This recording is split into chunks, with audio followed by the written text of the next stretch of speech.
Hi guys, मैं मीनाक्षी कपूर आज फिर से आप लोगों के सामने एक टॉपिक को लेकर आई हूँ जिसके बारे में आज मैं आपसे बात करने आई हूँ।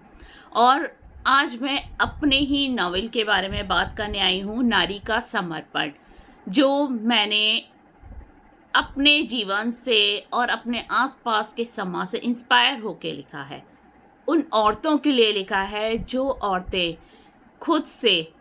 अपने मन से, अपने समाज से, अपने परिवार से संघर्ष करती हैं और संघर्ष के साथ में वो आगे बढ़ती हैं।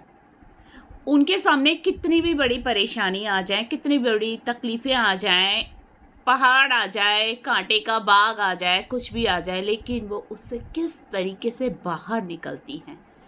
और उसके लिए उनको क्या क्या चीज़ों का सामना करना पड़ता है, किस किस रास्ते से गुज़रना पड़ता है, किन किन लोगों की निगाहों का सामना करना पड़ता है, कुछ अच्छे और कुछ बुरे पल उसके दिल को किस तरीके से काट जाते हैं। बोलते हैं ना कि दिल चकनाचूर हो जाता है, उसके बावजूद वो आगे बढ़ती है।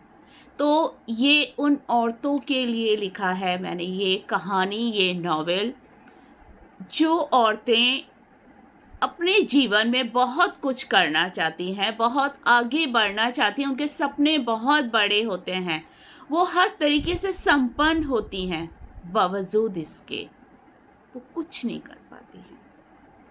कहीं ना कहीं वो आके अटक जाती है, लेकिन वो रुकती नहीं है, क्योंकि उन्हें पता होता है कि 10 रास्ते बंद हो गए हैं, 10 दरवाजे बंद हो गए हैं, लेकिन 11वां दरवाज़ा खुला है। कहीं ना कहीं वो दरवाज़ा है, बस उसको उस दरवाजे तक पहुंचना है और उससे बाहर निकलना है, खुली हवा में सांस लेना है और अपना खुद के नाम का एक झंडा फहराना है। तो मेरा जो एक नारी का समर्पण जो मैंने उपन्यास लिखा है, ये एक सच्ची कहानी है और उसके अंदर मैंने हर एक औरत को दर्शाने की कोशिश की है, क्योंकि वो भले एक सच्ची कहानी है, किसी एक लड़की की कहानी है, लेकिन हमारे समाज में हर घर में हर एक लड़की वही सब कुछ झेलती है जो मैंने अपने उपन्यास में लिखा है। हर एक औरत उन्हीं तकलीफ़ों से गुज़रती है जो मैंने अपने उपन्यास में दर्शाने की कोशिश की है।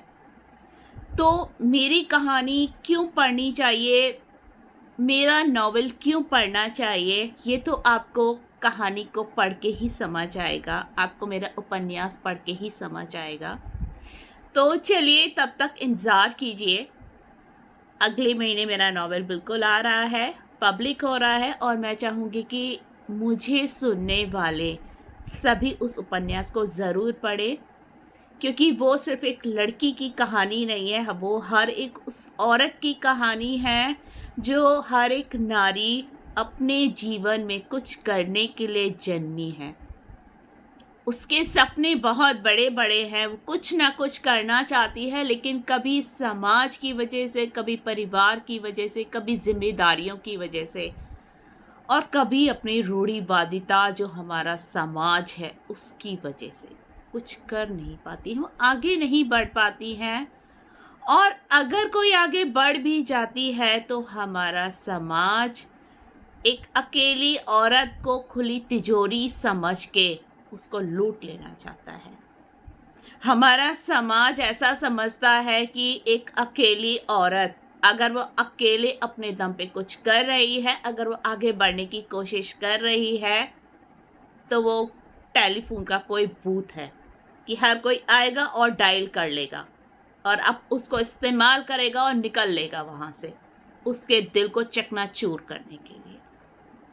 तो मेरी कहानी ज़रूर पढ़िए, जो मैंने लिखा है एक ये सच्ची कहानी है और ये हर एक औरत के लिए है। तो थैंक यू सो मच, और इंतज़ार कीजिए तब तक, जब तक कि मेरा नॉवेल नहीं आता है। तब तक आप मेरे दूसरे उपन्यास पढ़ सकते हैं, मुझे सोशल मीडिया पे फॉलो कर सकते हैं, यूट्यूब पे आप मुझे देख सकते हैं। Thank you so much.